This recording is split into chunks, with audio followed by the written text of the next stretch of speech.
Despertar Espírita, uma reflexão sobre o sentido da vida.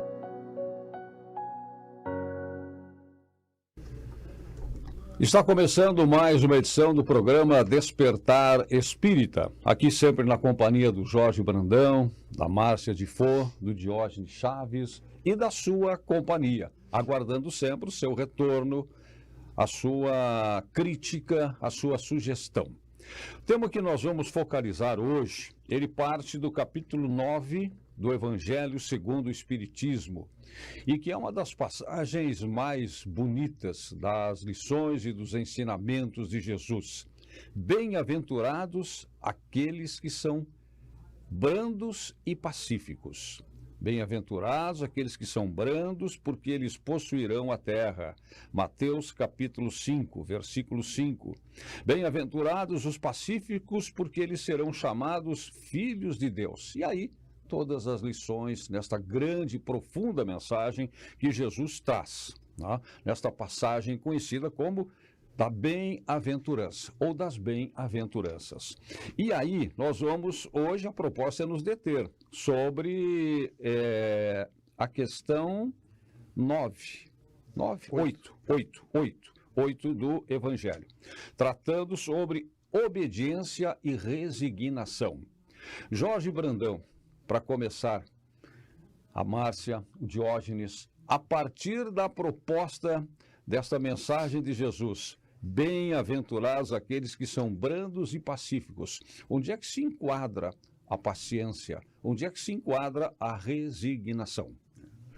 Bom, agradecemos mais uma vez, a todos aqueles que estão conosco, que Jesus nos abençoe, nos ilumine e que nós possamos fazer desse encontro algo produtivo, proveitoso para todos nós, Agradeço ao Diógenes por ter escolhido esse tema, Eu fazia tempo que não lia sobre essa parte, achei muito, muito interessante, me despertou também outras coisas ali que eu acho que nós aqui vamos conseguir também transmitir, e provocar essa reflexão, Muitas pessoas me perguntam assim, por que vocês espíritas têm o Evangelho segundo o Espiritismo, já que nós estamos tratando de um tema aqui do Evangelho segundo o Espiritismo, Eu sempre digo, que o Evangelho segundo o Espiritismo trata das questões morais do ensinamento de Jesus. E que ele não difere do Novo Testamento, ele traz uma leitura do Novo Testamento aclarada por espíritos superiores. Sim. Como hoje nós vamos estudar obediência e resignação com uma citação de Lázaro, e que é um espírito muito iluminado que nos traz explicações que eu acho que vai dar para a gente entender a diferença das coisas como são vistas no dia a dia do mundo e como são vistas pela doutrina espírita. Então, na questão de resignação, eu trouxe aqui a resignação no dicionário, submissão à vontade de alguém ou ao destino.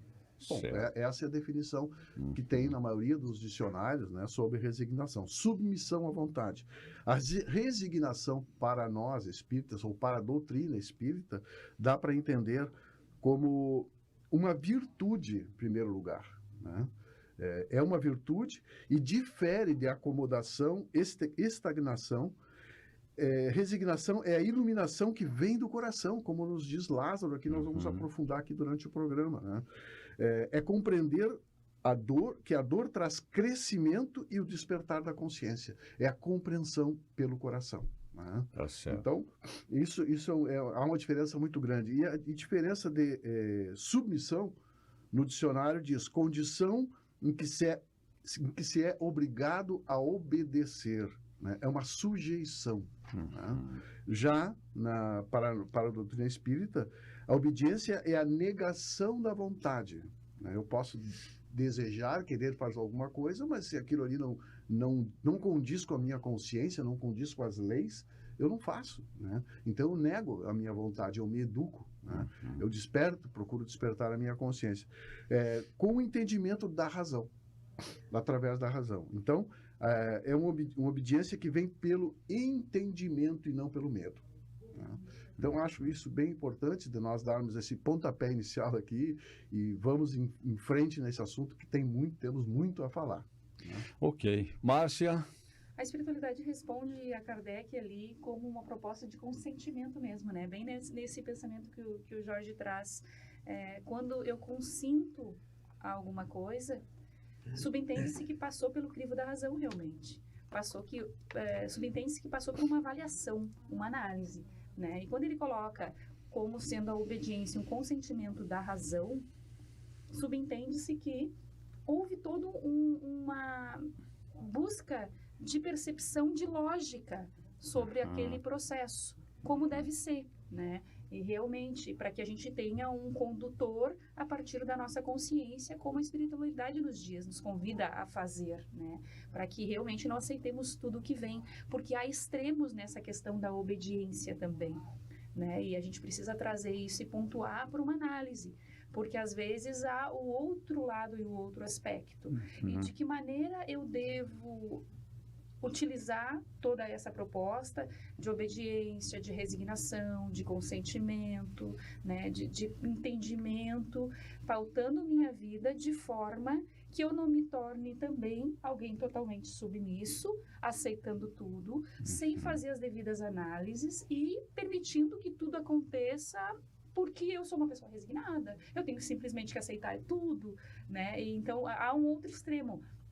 A compreensão disso é muito importante para que a gente consiga caminhar com equilíbrio, com segurança, discernimento na nossa vida prática diária. Diógenes, entre estes extremos, onde é que se encaixa a doutrina espírita? O que acontece? A questão da obediência e da resignação, ela faz com que a gente tenha uma compreensão bastante racional da nossa existência, da realidade das coisas. O que seria a obediência? Nós temos livre-arbítrio, nós temos liberdade para a gente decidir fazer a coisa errada ou fazer a coisa certa, mas nós sabemos que a doutrina espírita nos explica, né? Nos esclarece que vamos responder por isso, pelas nossas ações, né? Mas o que seria essa obediência? Todos nós tudo está submetido a leis de Deus, a uma lei universal. E o que acontece? Foram as leis que Deus encontrou como sendo o caminho mais curto ao ápice da evolução. Uns podem pensar, mas Deus é um ditador, então, ou tu obedece às minhas leis, ou tu obedece. Mas sabendo que Deus ele é soberanamente bom e justo, ele fez leis que seria o caminho mais curto e mais inteligente para a gente chegar ao ápice da evolução. E da felicidade. E da felicidade plena, né? Então, o que acontece? Ou a gente obedece, ou a gente respeita as leis de Deus, ou a gente vai sofrer o efeito da lei de causa e efeito. Né? Nada mais justo. A própria lei vai atuar. É uma lei de reequilíbrio. É uma lei que faz com que tudo que exista não saia do seu equilíbrio. A lei de causa e efeito é isso. Né? Então, eu sofro as consequências dos meus próprios atos para que eu me reeduque. Não é um castigo, não é uma punição, mas é uma forma de reeducação. E a resignação, né, dá para entender como, se eu infringir, eu estou recebendo os efeitos, não posso reclamar. É uma oportunidade, né? É uma oportunidade de reeducação, né? Eu estou passando por um processo de educação. Ou seja, é a própria natureza, é Deus fazendo com que eu retorne aos trilhos. Porque se eu sair dos trilhos, eu não posso continuar ali. Então, vem por intermédio da dor, por intermédio do sofrimento, para que eu consiga. Aí, claro, né, se eu tiver um entendimento e dar um sentido para esse sofrimento, eu consigo retornar. E o processo de resignação, ele é um consentimento do coração, porque é essa compreensão de que Deus é soberanamente bom e justo, e Ele não está me punindo, Ele não está me fazendo mal, mas aquilo é um resultado das minhas próprias ações. Então, eu resigno. Eu não reclamo, eu não culpo Deus, eu não transfiro para os outros. E eu entendo que aquilo ali está sendo para o meu bem. Eu não obedeci. Então eu preciso resignar. Né? Pois é, o espírito Lázaro, e o Jorge referiu que nesse item especificamente, Kardec traz para esta interpretação do Evangelho de Jesus, e por isso o Evangelho segundo o Espiritismo, né? Essa mensagem do espírito Lázaro tem realmente considerações muito importantes, muito significativas, muitas lições. Como disse, e aqui já foi também referido, a obediência é o consentimento da razão. Isso me lembrou muito a própria questão da fé. A diferença entre a fé, né, dogmática e a fé raciocinada. A fé é raciocinada. Então, a obediência é o consentimento da razão, passa pela razão, passa pelo nosso livre-arbítrio, que também aqui foi referido, e é um dos princípios básicos quando se estuda a doutrina espírita. A resignação é o consentimento do coração, como o Diógenes também acabou de acentuar. É o consentimento do coração. Mas tem uma expressão, uma palavra que ele usa aqui que me chamou muito a atenção, também dentro do que já foi dito, porque às vezes se tem a ideia, a impressão de que obediência e resignação é baixar a cabeça, é pronto, é se prostrar, é não reagir dentro daquilo que a oportunidade está nos oferecendo. Uma Acomodação. Mas a palavra que ele usa sempre é: ambas são forças ativas. São forças ativas. Eu gosto muito. Eu sempre procuro destacar a força das palavras, porque eu entendo que as palavras têm muita força. Então, quando vem o Espírito Lázaro, né, iluminado, e nos diz que são forças ativas, por que são? Ele explica. Porque carregam o fardo das provas que a revolta insensata deixa cair. Outra impressão que muitas vezes se tem é de que o obediente, o resignado, ele é um fraco. Isso é um sinal de fraqueza. E ele diz exatamente o contrário. O frouxo não pode ser resignado. Assim como o orgulhoso e o egoísta não podem ser obedientes. É muito interessante. É um gesto, né? Acima de tudo, é um gesto de humildade. Exatamente. E de consciência, né? E é uma virtude. É uma virtude. E como toda virtude, quando a gente pratica uma virtude, a gente tem paz no coração, a gente é alegre, né? Porque se praticar alguma coisa com revolta, então não tá sendo uma virtude. Né? Então, por isso que ele fala na questão da ativa, né? Que é algo ativo, uma força ativa. Né? Exatamente. Eu também conectei com a fé essa questão. Olha aí, ó. Fui lá, porque no capítulo 19 tem a questão da fé, e a gente trabalhou no programa também esse tema, né? E aí ele diz assim, ó: a fé raciocinada, a que se apoia sobre os fatos e a lógica, não deixa atrás de si nenhuma obscuridade. Crê-se porque se está certo, e não se está certo senão quando se compreendeu. Eis porque ela não se dobra, porque não há fé inabalável senão aquela que pode encarar a razão face a face em todas as épocas da humanidade. Realmente fazendo conexão direta com esse momento em que a gente reflete sobre a obediência, né? A necessidade da razão, da fé, da coerência de toda a proposta que é veiculada. Porque se as leis divinas são perfeitas, e a gente sabe que são perfeitas, né? E quando a gente se afasta delas, a gente vai para o sofrimento, né? Como disse o Diógenes. É por isso que Jesus disse: meu fardo é leve, meu jugo é suave, né? Porque quando nós estamos atuando dentro das leis divinas, nós não vamos entrar em conflitos interiores, né? Nós não vamos ter esses conflitos, nós vamos ter essa paz que nós estamos buscando. Porque a felicidade possível aqui na Terra começa com a paz interior. Sem dúvida. A consciência tranquila. Né? E é natural a gente entender também que, como a gente está num processo evolutivo, e até Jesus nos falou isso, né? Que neste mundo tereis aflições. Então ele não estava dizendo que poderíamos ter. Não, vocês vão ter, né? Porque como nós somos seres em evolução, a gente vai errar muito. A gente aprende por tentativa e erro.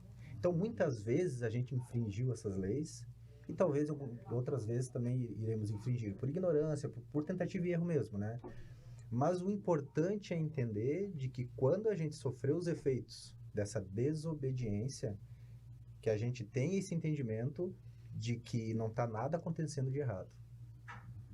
Como antigamente se entendia que Deus era aquele que punia, que castigava, e que, bom, já que tu desobedeceu, então agora, né, se tu não te arrepender disso, até determinada data, até determinado momento, tu vai ser punido pela eternidade. Não, é um processo de aprendizado, de tentativa e erro. Eu falo muito isso, às vezes, no processo psicoterápico, né? Porque a pessoa chega ali na minha frente buscando o autoconhecimento por causa da dor. Porque se não fosse a dor, ela estaria adiando esse processo. Então, assim, vamos agradecer que pelo menos essa dor te trouxe aqui para te conhecer um pouco mais, né? Para voltar para esse trilho de novo que tu se afastou. Eu acredito que um dos maiores exemplos de obediência e resignação foi o próprio Jesus, né? Que nos deu durante toda... Sim. O primeiro exemplo de tudo. É sempre a nossa referência, o nosso modelo, o nosso guia.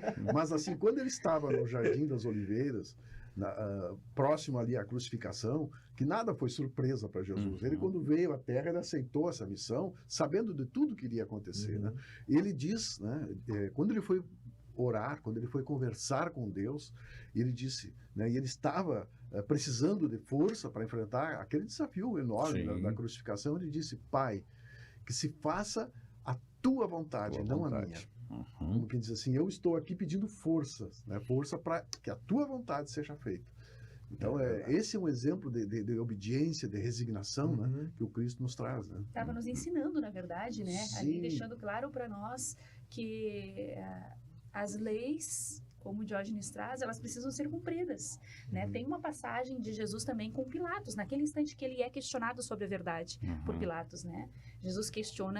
Pilatos questiona Jesus a respeito do que seria essa verdade. Naquele instante, Jesus se cala.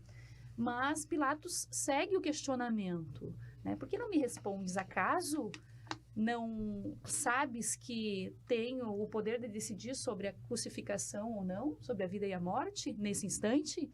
E Jesus diz para ele, todo o poder que tens foi te confiado por esferas superiores, né? Foi te dado. Se tens essa autoridade, ela foi te dada, né? A mim cabe obedecer, respeitar.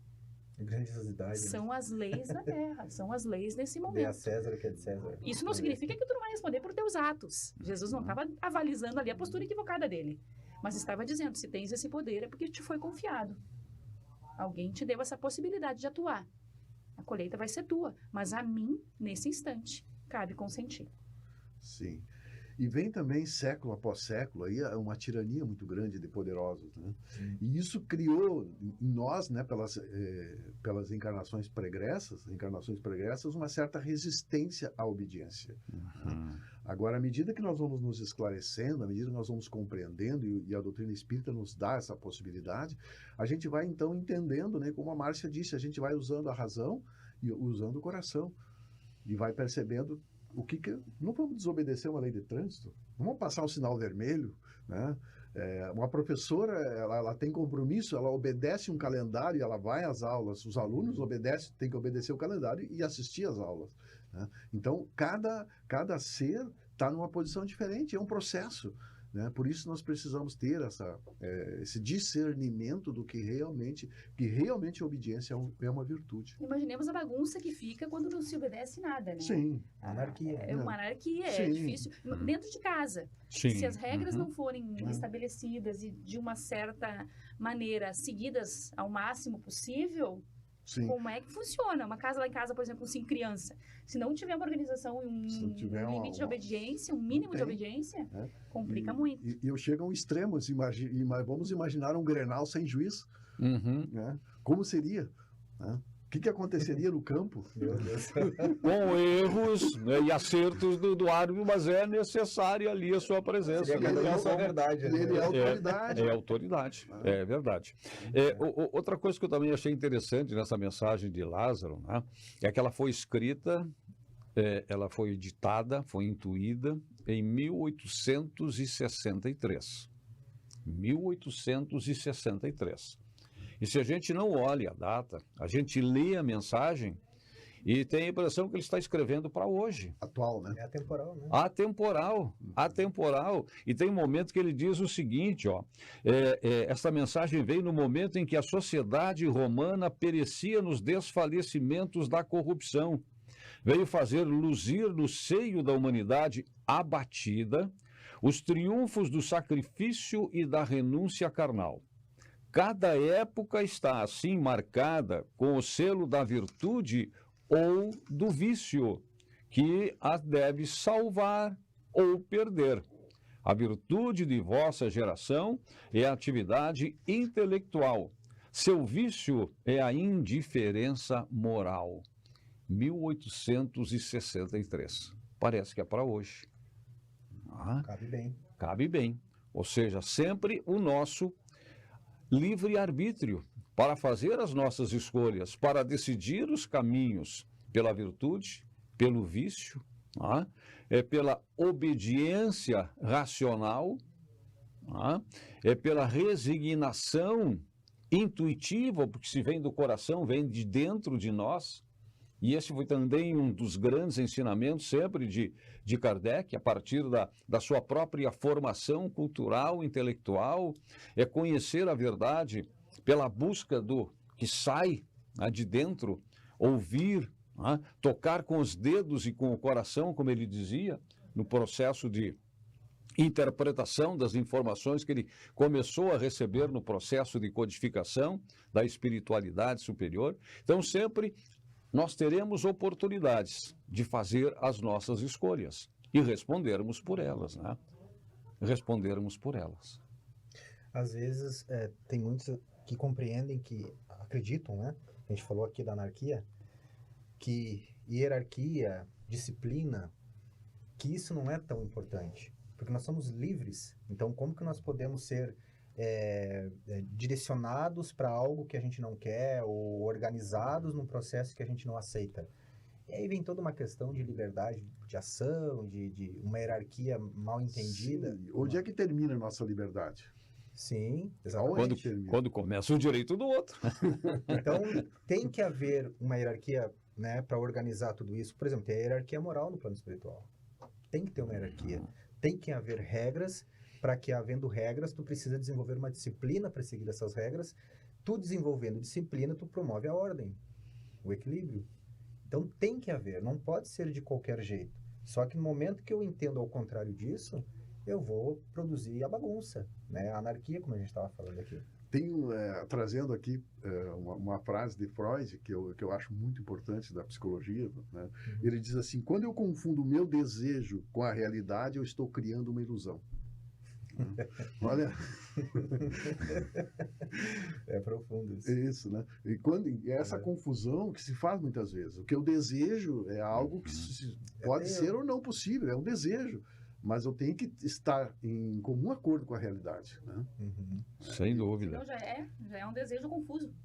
Já é uma confusão. Nem a pessoa se entende exatamente o que ela quer. É que a gente está vivendo uma era de utilitarismo, né? É a verdade relativa. É a minha verdade. E não existe uma verdade absoluta, uma moral absoluta, que precisa ser respeitada, que precisa ser obedecida. Então, é a minha verdade. E tu tem a tua, e tu tem a tua, e ficamos assim. Só que não é bem por aí. Né? Isso, e a proposta do Espiritismo é exatamente essa, de provocar reflexões. Claro. Que tu encontre o teu caminho, né? Espiritismo é como se fosse uma caixa de ferramentas que tu tem que usar, ou tu tem que experimentar, tu tem que procurar compreender, né? E é isso que nós estamos fazendo aqui, nesse encontro semanal, né? Discutindo questões da doutrina espírita, sem que sejamos inflexíveis. Sem fechar a questão. Sem fechar a questão. Muito antes, pelo contrário, abrindo portas, abrindo questões. E eu sempre fico pensando, quando estou aqui, ou quando estou fazendo uma palestra, uma exposição, né, que com certeza quem está ouvindo, está assistindo, tem mais conhecimento do que eu. E quanta gente conhece mais do que eu sobre qualquer tema, inclusive, evidente, sobre a doutrina espírita, né? Então, o que eu entendo que é do nosso dever, do nosso papel, quando a gente aproveita esta oportunidade? Despertar. Despertar, motivar, incentivar e aprender entre nós, né, nesses nossos estudos, porque nós nos reunimos aqui para estudar de alguma forma a doutrina espírita, né? Com todos que estão E estudando com conosco. todos que estão estudando conosco e que nos dão o feedback, nos dão o retorno. E para vocês nós vamos voltar em seguida, né? Vamos fazer um breve intervalo, continuem aí nos assistindo, nos acompanhando, vamos continuar estudando juntos a doutrina espírita, hoje com esse tema, obediência e resignação. Já voltamos. Despertar Espírita, uma reflexão sobre o sentido da vida. Escola Nossa Senhora da Providência, 57 anos educando com base nos princípios pedagógicos guarnerianos. Faça parte dessa história. Atendemos berçário, educação infantil, anos iniciais, anos finais. Escola Nossa Senhora da Providência, educar pelas vias do coração. Fone 3221-1862.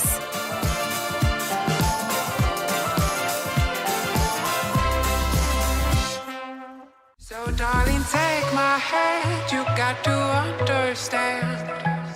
I don't wanna just be friends.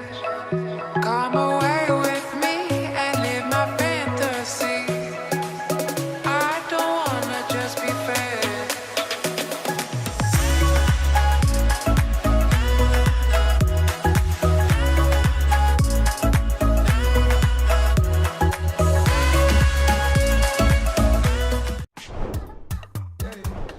Chegou o Clube D+, o clube de vantagens do assinante do Grupo Diário. Nele, você tem muito mais descontos em restaurantes, lojas, cinemas, academias, farmácias e muito mais.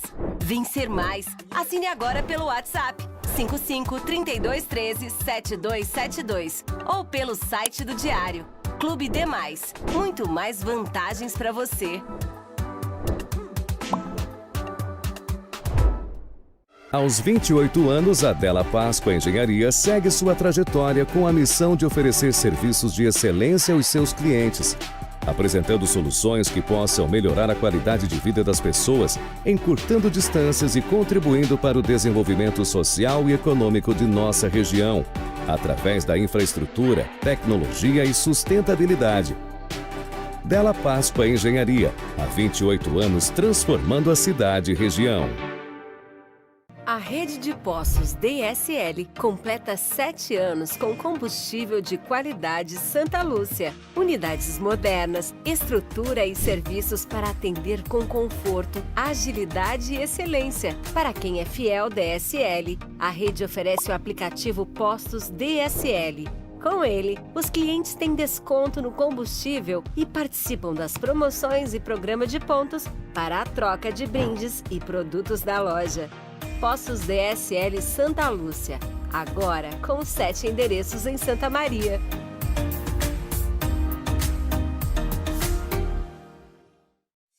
Despertar Espírita, uma reflexão sobre o sentido da vida. Estamos de volta com o programa Despertar Espírita, agradecendo sempre a sua companhia e se puder sempre nos dar também aquele retorno, aquele feedback. E nós temos recebido através dos nossos contatos pessoais, eu tenho recebido vários, né? E de repente aqui no decorrer do programa a gente vai se lembrando, o Elvio Rocha está sempre nos acompanhando, ele, a sua esposa, a sua família nos assistem. Um grande amigo meu que até saiu procurando livros mensageiros, disse que a partir da indicação que nós fizemos aqui, né, daquele estudo que a gente fez, tanto quanto possível, do livro Os Mensageiros, né, meu amigo Neves, irmão Neves, né, saiu a procurar o livro Os Mensageiros por sugestão que a gente acabou dando, direto ou indiretamente, enfim. E vocês, cada um de nós, né, tem recebido essas manifestações das pessoas que estão nos acompanhando. E muitas ainda, Jorge, pedindo especificação sobre os horários em que o programa está sendo veiculado, como é que podem, né, se habituar ali a ficar sempre nos assistindo. Eu estava ali zapeando e me encontrei com vocês e fiquei. Quando é que vocês voltam? Né? Então, esse retorno que os ouvintes, que os telespectadores nos dão é realmente muito importante. Sim, lembrando que qualquer pessoa que quiser nos acompanhar, que quiser participar dos nossos estudos, né, podemos dizer que são estudos também, isso, debates, claro. nós sempre estamos estudando, Uhum. né? No YouTube, né, é só colocar Despertar Espírita no Google e vai entrar direto, né? Esse símbolo que está aqui no nosso programa já Uhum. aparece ali, pode entrar direto ali e depois dá aquele like ali, porque isso ajuda, traz relevância, aí o nosso programa pode ser visto, né, por mais, não por ser o nosso programa, mas pela doutrina espírita alcançar também outras pessoas, né? É verdade. Quando Lázaro fala em questão de ser algo ativo, né, tanto a obediência quanto a resignação, ele traz uma outra questão, dá uma outra sacudida, quando ele diz o seguinte, ainda, já quase na parte final da sua mensagem: ai do espírito preguiçoso. Ai do espírito preguiçoso, daquele que fecha seu entendimento, daquele que fecha seu entendimento, né? Então, alguém que de repente possa se considerar saciado espiritualmente. Isso aí. Ou aquele, aquele que diz a ignorância para mim é um conforto. Então, não há direito à preguiça nesse processo evolutivo, porque ele nos recomenda e nos diz que tudo obedece à grande lei do progresso. A grande lei do progresso. Como é que a obediência e a resignação se inserem na grande lei do progresso?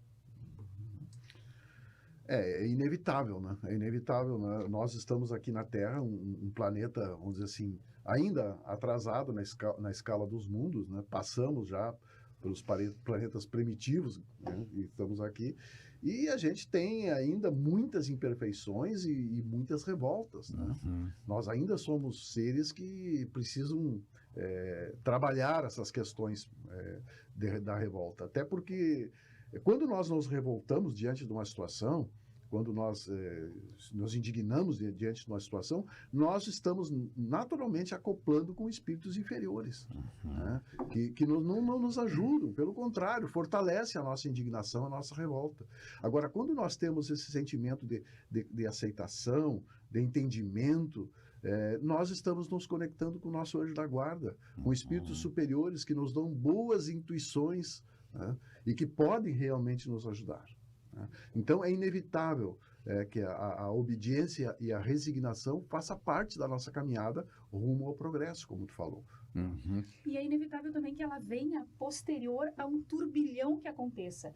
Então, às vezes, essa revolta, esse mexer interno, esse desconforto, às vezes, conosco mesmo, com nossa postura, com o que a sociedade apresenta, com os dramas que a vida nos coloca à frente, nos leva a um turbilhão de sensações, de emoções, de sentimentos, de reflexões que vão nos levar, se bem aproveitadas, a um despertar de consciência para que a razão se faça presente no processo todo e o coração possa abraçar esse momento realmente, nos levando a uma condução equilibrada, né? Para que a gente não caia em nenhum extremos. Quando o Diógenes falou da verdade, me veio em mente o momento de Saulo, o caminhar dele para a sequência de Paulo, aquele instante em que ele, conectado com uma verdade que não era a dele, né, Diógenes, que era uma proposta que ele entendia ser a mais coerente para aquele momento e para a vida de todos, ser o melhor. Uma compreensão, não a verdade dele, não era por interesse pessoal, é porque eu quero que se faça a minha lei. Não, isso para mim é a verdade. É ela que eu vou defender, sob todos os aspectos. Quando ele se convence que quem estava com a verdade eram os nazarenos, que a proposta era outra, todo esse processo de revolta interior se estabeleceu, para que ele pudesse realmente, pela razão, pela compreensão, ter o coração no processo e se resignar. Não, a caminhada é por outros níveis nesse momento. A verdade não estava nessa tese que eu defendia. E aí a gente vê a grandeza ali se estabelecendo naquele momento, certamente amparado por espíritos benfeitores. Sim, inclusive, acho que dá para entender aí as palavras de Jesus, que ele veio para trazer a espada, né? Porque o Paulo praticamente perdeu todos os amigos, né? Perdeu todas aquelas pessoas que adoravam, que seguiam, que apoiavam. Ele não conseguiu o apoio de quase ninguém, porque ele foi determinado a trabalhar pela verdade do Cristo, né? Então, assim, eu não tenho outro exemplo, né, maior, acho que, claro, fora Jesus, né, que de Paulo, né? A sua determinação, a sua coragem, né? O seu trabalho foi algo assim maravilhoso mesmo. E um grande exemplo de transformação, de alguém que ouviu a mensagem da Boa Nova. Acho que foi Humberto de Campos que disse isso, né? Citando os dois maiores exemplos de transformação possível na caminhada realizada nesse momento, nesse contexto do seu plano, do seu projeto reencarnatório. Paulo e uma figura que eu gosto demais. Há uma figura que eu gosto muito, muito, muito agora, quando já passamos aí pelo Dia Internacional da Mulher, estamos em março, mês em que se comemora, se relembra toda essa história de lutas, de sacrifício das mulheres, uma figura para mim emblemática, Maria Madalena. Maria Madalena. Junto com Paulo, segundo Humberto de Campos, as duas grandes transformações, porque Madalena, eu queria falar sobre Paulo, quando a Márcia trouxe esse exemplo, porque é o grande modelo da obediência e da resignação. Depois do momento em que ele sentiu, né, o chamado, ele passou a ser o maior de todos os obedientes e o maior de todos os resignados, passando tudo que ele passou, deixando para trás os seus amigos, deixando o título, deixando o patrimônio que ele tinha, o poder que ele tinha. Eu até às vezes digo que no caminho a caminhada para Damasco transformou o carrasco, que era Paulo, e se converteu no grande apóstolo da fé, no grande evangelizador. E Madalena que sofreu todos os males, se dizia que era portadora dos 7 demônios pelos males que estavam encarnados nela, e toda uma série, né, de informações, na maior parte das vezes desencontradas, não verídicas a respeito, né, da história de Maria Madalena, e que também, né, se submeteu a caminhar com Jesus, largando também todo o seu poder, deixando para trás tudo que ela havia conquistado, de uma forma que ela não queria, mas aí é outra história. Aí a gente tem que falar, né, na origem, na caminhada de Maria Madalena, mas chegou num determinado momento que ela tinha tudo. Tinha dinheiro, tinha posses, tinha escravos, tinha propriedade, tinha poder, mas não era feliz. Não era feliz, não era isso que ela queria. Não era essa a paz interior que ela buscava. Não era esta a verdade que ela queria alcançar. E alcançou com quem? Quando chegou em Jesus e se converteu. E caminhou com Jesus o resto da sua existência. E depois, quando Jesus se foi, ficou sozinha, né, acabou caminhando com leprosos, que ela encontrou na estrada, né, quando estava num momento de solidão, conduziu os leprosos, contraiu a lepra. E aí o que eu queria chegar, fiz essa viagem, né, sobre alguns dos caminhos de Maria Madalena, para falar da sua obediência e da sua resignação. Quando ela se vê, né, também atingida pela lepra, ela não reclama, ela agradece, ela se felicita por ter contraído a lepra, que seria uma oportunidade, né, pela sua degeneração física, de alcançar a sua regeneração moral. Obediência e resignação. E aí que obediência e resignação se mostra uma verdadeira virtude, né? Quando há aceitação, quando não há rebeldia, né? Realmente, o exemplo de Maria de Nazaré é algo que nos toca, nos comove, né? Desde a primeira vez, desde que ela foi anunciado que ela seria a mãe de Jesus, ela se colocou inteiramente, né? Se doou por inteiro, né? E segundo até Ivone do Amaral Pereira, a Maria de Nazaré controla hoje um dos maiores hospitais de regeneração de suicidas no plano espiritual. Um trabalho muito, muito, muito grande, né? E outro exemplo que eu acho assim muito, muito importante, já que nós estamos falando de exemplo de obediência e resignação, né, é São Francisco. Ah, sim. Né? Fazei de mim, Senhor, instrumento da vossa paz. Né? Acho que é também maravilhoso o trabalho de Francisco, né? O exemplo que nos deu de humildade, né? Esses dois casos ali, da Madalena e do Paulo, fecha bem com uma frase que diz assim, que os nossos erros não nos definem. Porque quando a gente acredita que os nossos erros definem quem a gente se trava. A gente não consegue avançar. A gente não se desperta para o aprendizado. Porque a gente entra num processo de culpa, de remorso muito grande, e a gente fica ali paralisado. No caso de Paulo e de Madalena, eles não ficaram presos nos erros que cometeram, naquilo que julgavam eles por eles terem feito, né? Então, quando tu fez ali, Vicente, a pergunta, né, se o processo de obediência e resignação, o quanto ele é importante para o processo evolutivo, eu acredito que eles tiveram essa prova de obediência e resignação muito também pelo fato de não ficarem presos aos possíveis erros que tiveram cometido. Porque eles sabiam, em essência, quem eles eram. Né? Eles sabiam quem eles eram. Eles estavam bem intencionados. Paulo estava bem intencionado. Ele só tinha escolhido a verdade errada, né? Mas ele estava bem intencionado. Tanto que quando ele despertou, ele percebeu, não foi difícil para ele, né? Perceber qual era o melhor caminho, porque havia uma boa intenção dentro dele. E ele não ficou preso aos erros, né? As condenações que ele fez e tudo, né? Então, isso a gente usa muito no processo de aprendizagem. Quando o aluno está muito preso ao erro, ele não vai. Ele não vai, porque ele acha que ele é o próprio descuido que ele cometeu, a própria dificuldade que ele tem, ele personifica aquilo. Aí abaixa a autoestima. Abaixa a autoestima, fica mais ansioso. Mas quando ele desfoca do erro e diz, ok, aconteceu, beleza, faz parte do processo, e busca o acerto. Então, ele não vai... Ele tá vendo que ele não é o próprio erro dele, entendeu? Então, isso foi bem interessante na história dos dois ali que eu percebi. Essa é uma questão de relacionamento, né? Entre você e a tua caminhada. Mas também tem muito da questão de a gente ficar centrado na opinião do outro. É importante a gente saber também ter a lucidez de que a opinião do outro não nos define.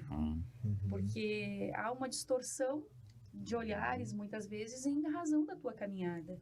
Mas só quem vive determinadas experiências e passa pelos dramas pode falar realmente desse processo de dor, né, que se estabelece. Eu lembro que Chico tem um conselho, né, nesse sentido, que ele diz assim, quando alguém te critica, tu sente que isso é verdade, não te irrite, porque é verdade. É verdade.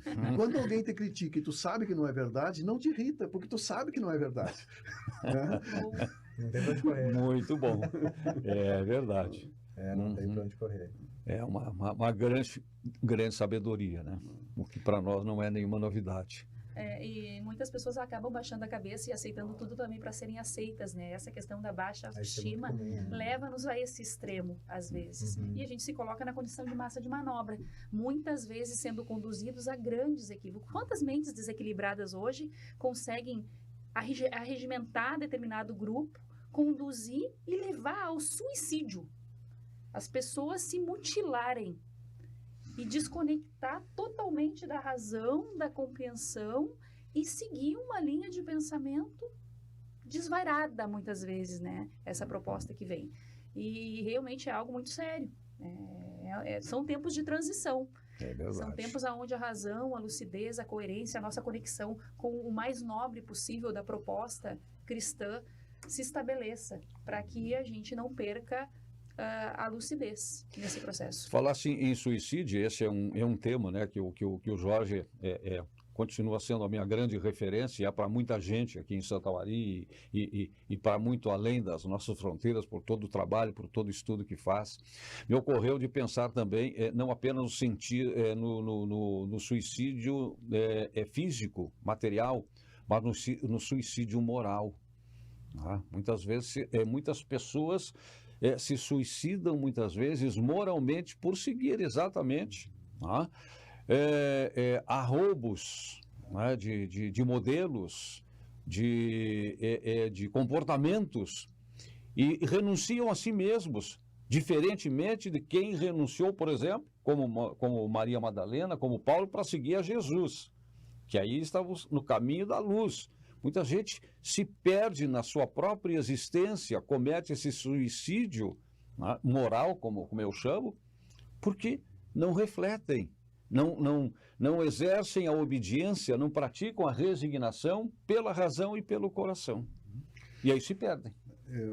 Dentro do que a Márcia falou, eu gostaria até que o Jorge desse uma aprofundada nessa questão, porque todos nós, em maior ou menor grau, temos uma necessidade de pertencimento.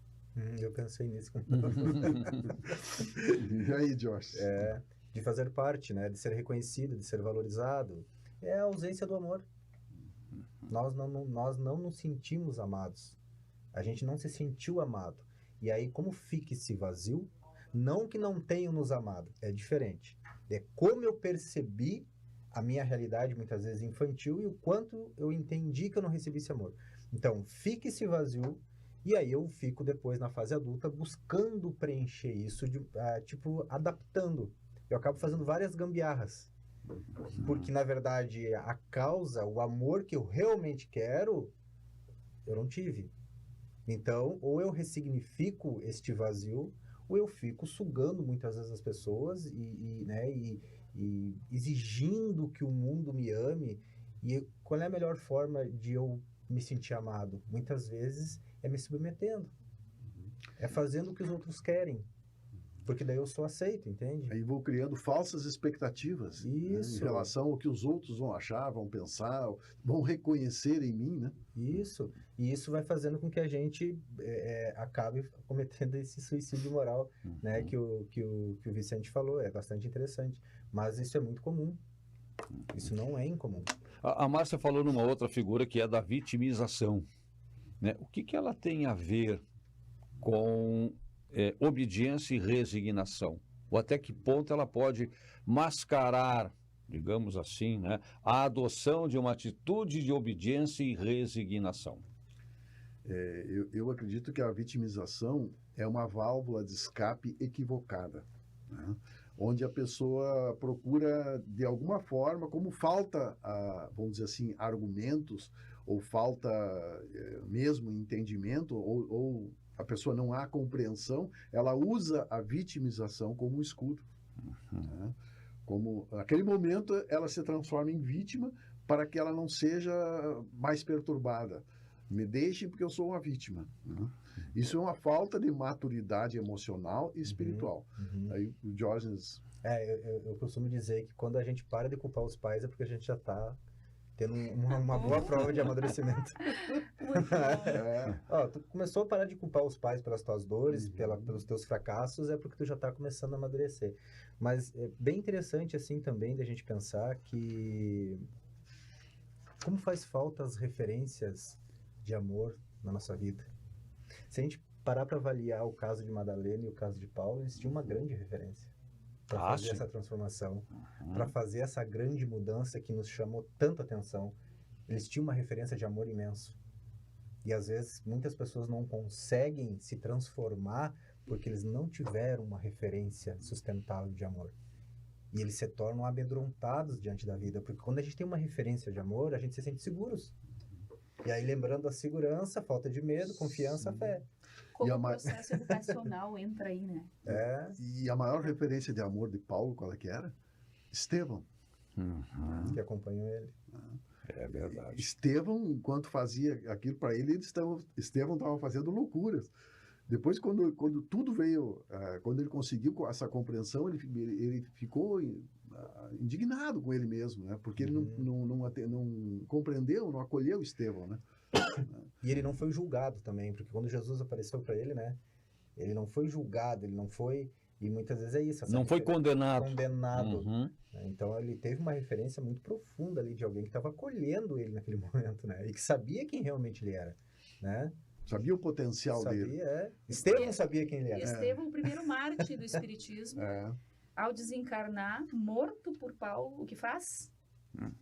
Se posiciona ao lado e segue como um dos trabalhadores, mentores, condutores de Paulo. Acompanhou os processos e se tornou um dos tutores, imediatamente após o desencarne, na obra. E eu penso que esse seja sempre um desafio para nós, que ainda estamos aqui. Tá? Porque é quem chega do outro lado e se percebe vivo, tá? E com possibilidades de continuar agindo, interagindo, fazendo o bem, ok. Tá? É um grande espírito. E nós que estamos aqui cheios de dúvidas, cheios de incertezas, tá? Qual é a inspiração que eu vou seguir? A quem eu vou obedecer? Com que eu devo me resignar?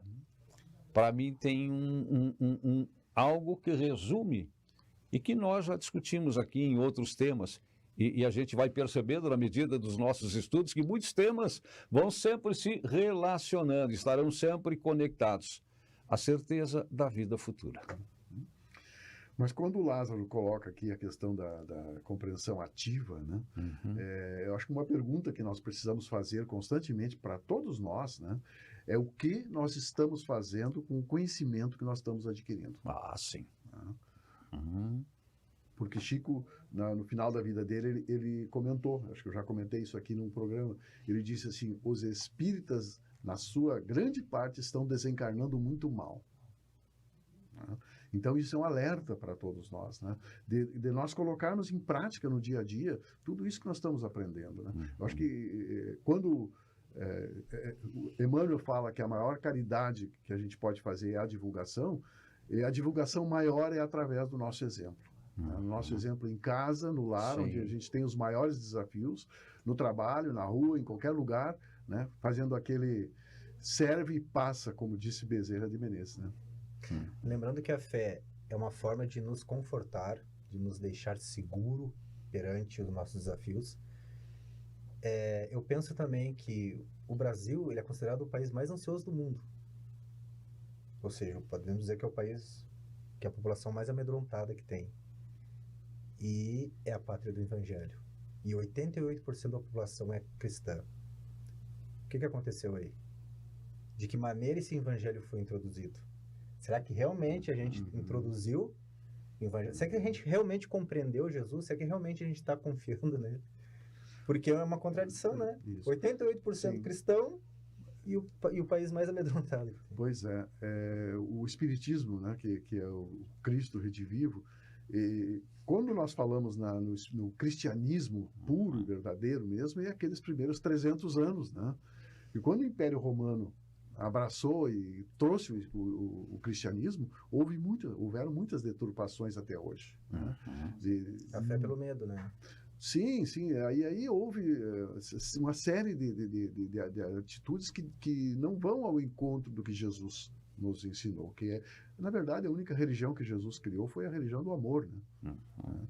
Então, o Espiritismo nos traz essa compreensão, essa oportunidade de entendimento, né? E nós vamos continuar aqui, sim. E para concluir. E para concluir também que seja, eu falei que o Estevão, o primeiro mártir do Espiritismo, não, do cristianismo, né? Porque naquele momento ainda não tínhamos o termo Espiritismo, né? É verdade. O primeiro mártir do cristianismo. Bem lembrado. Que ele possa servir de exemplo para todos nós, então, e todos esses benfeitores espirituais que vieram nos mostrar como se resignar, como amar, como ser coerente, como viver com a razão, né? Nos pautando o direcionamento da caminhada. Que assim seja. Que nós possamos compreender que resignação e obediência não é sinônimo de fraqueza, de falta de personalidade. Nem humilhação. Nem muito menos pelo humilhação. contrário. Que seja que possamos compreender isso e levar isso no nosso coração. Tem uma frase eu vou pegar o teu termo.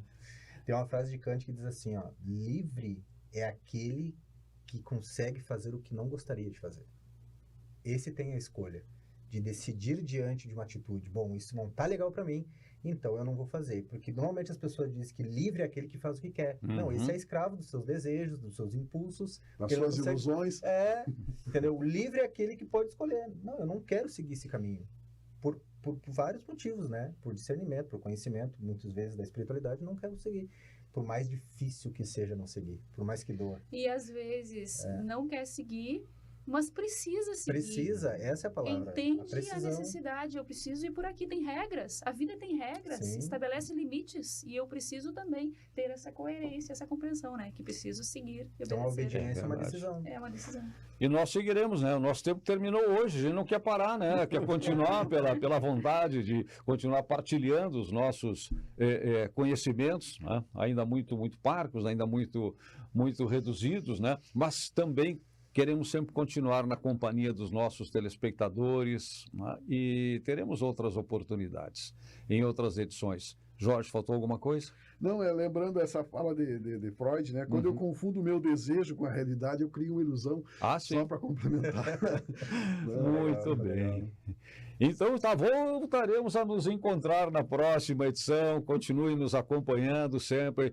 Participe, venha conosco participar desse Despertar Espírita, que é a grande proposta desse nosso programa, desse nosso encontro semanal. O Despertar Espírita fica hoje por aqui, mas a vida continua nesta e em outras dimensões. Olá, amigos. Meu nome é Carlos. E hoje venho convidá-los a conhecer a Associação Espírita Luz e Trabalho Leão Denis. Nossa casa tem 54 anos e é federada à Federação Espírita do Rio Grande do Sul. Aqui, além de conhecer e estudar a doutrina espírita, você poderá receber passes. Nossa evangelização atende bebês até jovens de 21 anos. Desenvolvemos 2 projetos destinados a famílias de baixa renda. O projeto Cantinho do Pão, onde as mães aprendem a fazer salgados e doces que podem gerar renda adicional. E o projeto Reeducar, onde entregamos alimentos e evangelização a mais de 40 crianças do nosso bairro. São 2 grupos de estudos disponíveis, presencial aos sábados, das 13h45 às 14h45, e online toda terça-feira, das 20 horas às 21h30. Nosso endereço é na Rua Equador, 271 em Camobi. Maiores informações pelo telefone 559-9645-8118.